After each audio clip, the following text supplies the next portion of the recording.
Somewhere in Missouri, hundreds of miles from the nearest ocean, there is a beach. Pale, soft, dune-like sand piled into rolling hills.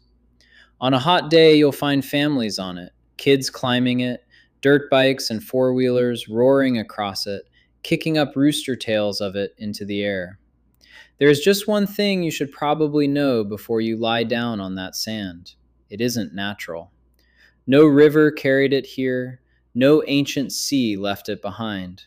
Every grain of it was made by human beings, ground up one mountain at a time out of solid rock. And for most of the last century, it was considered poison. This is the story of St. Joe State Park. It's one of the largest state parks in Missouri, and it is built quite literally on the waste of the thing that made this whole region famous. Let's start with the sand. Because to understand the park, you have to understand what that sand actually is. The word for it is chat. Chat is what's left over when you mine lead. Here in Missouri's old lead belt, the ground is full of lead ore, and for over 100 years, this region produced close to 80% of all the lead mined in the entire United States. But the lead doesn't come out of the ground pure. It comes out locked inside ordinary rock.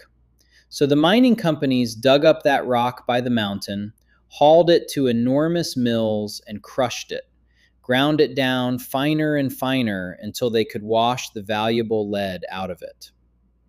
And what's left after you've washed the lead out? A vast, endless supply of crushed, ground up rock. Sand. That's chat. On this exact spot, a company called St. Joseph Lead ran one of those great mills, the Federal Mill, from 1923 all the way to 1972. Nearly 50 years of crushing rock. And every day, the leftover sand had to go somewhere, so they piled it, and piled it, and piled it. Across the whole old lead belt, the mines and mills left behind an almost unimaginable amount of this waste. The Environmental Protection Agency estimates something like 250 million tons of it across the region. Whole hills of pale, man-made sand. Over the years, wind and rain sculpted the piles into flats and dunes until parts of the landscape looked less like Missouri and more like a desert. The people here even had a name for the biggest ones, the chat dumps. Now here's the turn. In 1972, St. Joseph Lead shut the mill down. The lead was running out and the operation closed. And what it left behind was, by any normal measure, a wasteland. A couple thousand acres of dead, gray-white sand where a mill used to roar. Except somebody looked at those giant dunes of loose sand and didn't see a wasteland at all. They saw a playground. Off-road riders, people on motorcycles and early all-terrain vehicles, discovered the abandoned tailings piles and realized that these massive, soft, steep hills of chat were just about the most fun terrain you could possibly ride. Word got around. People started coming out to the old mine land to ride the dunes. And this is the part that makes St. Joe State Park different from almost any park you know. The riding came first. Before there was a park, before there were rangers or signs or entrance gates, people were already out there, treating a lead company's leftover waste piles as a place to play. That existing, unofficial use is part of what shaped what happened next. Because St. Joseph Lead, sitting on a couple thousand acres of closed, deteriorating mine land that they no longer had any use for, made a decision. Instead of just walking away from it, in the mid-1970s, the company donated the land to the state of Missouri, about 8,000 acres of it. And in 1976, the state turned that gift into St. Joe State Park. Today, it's around 8,200 acres, the third largest state park in all of Missouri. There are lakes now, tucked into the old mine land where people swim and fish. There are miles of trails. There are campgrounds and beaches. And there is a 2,000-acre off-road riding area, roughly 800 acres of open sand flats, and 1,200 acres of wooded hills that is one of only 2 off-road vehicle parks in the entire Missouri State Park system. A mining company's garbage dump had become a playground for the whole state. But, and this is the part an honest story can't skip, remember what that sand actually is. Chad isn't just crushed rock. It's crushed rock that still carries traces of the very thing they were mining, lead, along with zinc and cadmium and other heavy metals. The same material that makes the dunes so fun to ride is material you genuinely do not want to breathe or track into your home or let a small child eat. The federal government recognized this.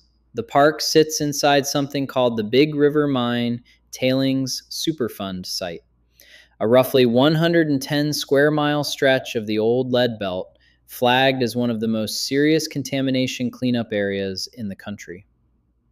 The park's own piles have an official name in those files, the Federal Tailings Pile. So how do you keep a beloved park open when it's built on poison?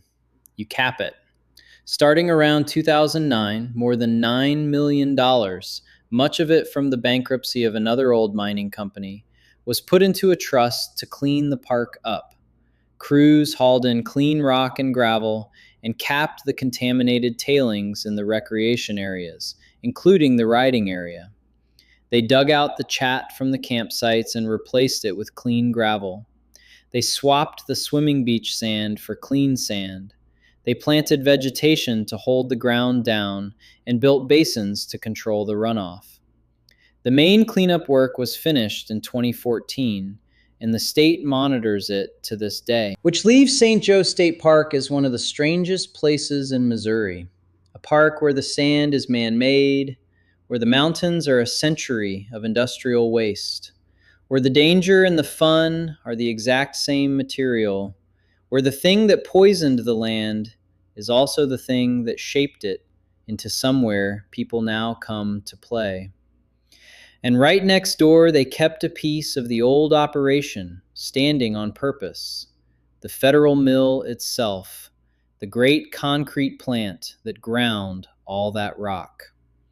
It's a state historic site now, a museum, so you can walk up to the machine that made the dunes. 200 years ago, people came to this corner of Missouri to take something out of the ground. Lead, for bullets, for pipes, for paint. They pulled nearly 80% of a nation's lead out of these hills, and they left behind mountains of ground-up rock that nobody wanted. And then their grandchildren climbed those mountains on dirt bikes. There's something almost perfect about that. The lead belt spent a century taking, and what it accidentally left behind, the waste, the poison, the leftovers, became one of the biggest playgrounds in the state. But we've buried the best part, because people don't just ride those man-made dunes. For decades, they've raced on them, and that's a story of its own.